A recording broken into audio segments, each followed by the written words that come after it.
Pourquoi fêter Pâques? Pour les cloches, les lapins ou les œufs en chocolat? Bonjour et bienvenue dans cette première vidéo et sur ma chaîne. Aujourd'hui, je vais me pencher sur la signification de la fête de Pâques, qui est, eh oui, une fête chrétienne.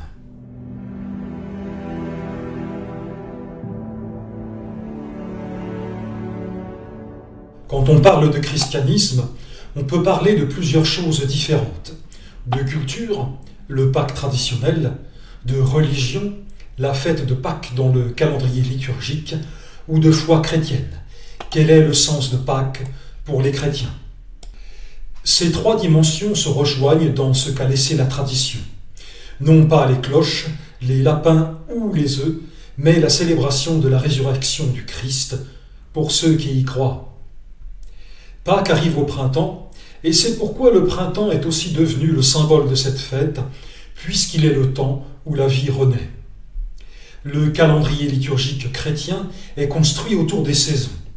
Après Noël, où la lumière revient alors que l'obscurité atteint son terme avec le solstice d'hiver, c'est la vie elle-même qui se manifeste à Pâques. En somme, le retour de la lumière à Noël représente la naissance du Christ, la venue de la lumière de Dieu dans le monde. Et le retour de la vie à Pâques représente la résurrection du Christ et avec elle la promesse de la vie éternelle. C'est ce que signifient fondamentalement ces fêtes pour les chrétiens. On a parfois supposé que les événements rapportés dans la Bible avaient été construits de manière symbolique, ou même que les fêtes chrétiennes avaient simplement remplacé des fêtes païennes plus anciennes. Il faut reconnaître que les fêtes chrétiennes se sont effectivement superposées progressivement à d'anciennes fêtes européennes. Ainsi, dans les traditions celtiques et germaniques, les peuples célébraient déjà les grands cycles de l'année. La Toussaint arrive autour de Samin chez les Celtes, et des anciennes fêtes automnales liées aux morts chez les peuples germaniques. Noël correspond approximativement à Yule, la fête germanique du solstice d'hiver, ainsi qu'aux anciennes célébrations celtiques du retour de la lumière.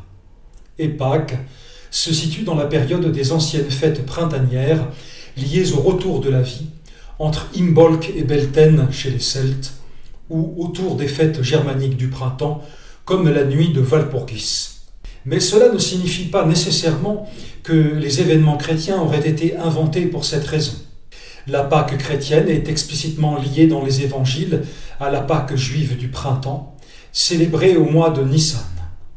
Quant à la naissance du Christ, la Bible ne donne pas de date précise, mais certains indices traditionnels ont conduit très tôt les chrétiens à situer cette naissance autour de l'hiver. Et si les chrétiens croient que Dieu a réellement envoyé le Christ dans le monde pour leur salut, il n'y a rien d'étonnant à ce que ces événements puissent aussi entrer symboliquement en résonance avec le cycle des saisons. Car entre Noël et Pâques se situe la mort du Christ. La fête de Pâques chrétienne prolonge d'ailleurs la Pâque juive dont elle est issue. Dans la tradition de l'Israël ancien, la Pâque commémore la libération du peuple hébreu hors de l'esclavage en Égypte sous la conduite de Moïse. Pour les chrétiens, cette délivrance devient le symbole d'une délivrance plus profonde encore, celle du péché et de la mort. Ainsi, de même que le sang de l'agneau pascal protégeait les Hébreux dans les récits bibliques, le Christ devient dans la foi chrétienne l'agneau de Dieu, offert pour le salut du monde. S'il y a résurrection, c'est en effet parce que, selon la foi chrétienne, Jésus-Christ est mort puis revenu à la vie. Dans la doctrine des apôtres du Nouveau Testament, la mort du Christ est le moyen par lequel Dieu pardonne gratuitement aux hommes leurs péchés, c'est-à-dire le mal qu'ils commettent envers Dieu et envers les autres hommes. Ainsi, l'agneau de Dieu de la liturgie chrétienne représente le sacrifice offert pour l'expiation des péchés du monde. Et pour la foi chrétienne, la résurrection du Christ est le signe que la mort ne peut retenir Jésus-Christ, parce qu'il a vécu une vie juste et sainte, séparée du mal et du péché. La résurrection du Christ devient donc aussi le signe de l'espérance chrétienne, celle de la résurrection des morts et de la vie éternelle. Tel est le sens de Pâques et la raison première pour laquelle les chrétiens fêtent Pâques. N'hésitez pas à commenter avec respect et bienveillance et à vous abonner pour la suite. Et si une approche théologique plus approfondie de la question vous intéresse, je vous laisse en description et en fin de vidéo une référence où j'aborde ce sujet plus en détail sur une autre chaîne.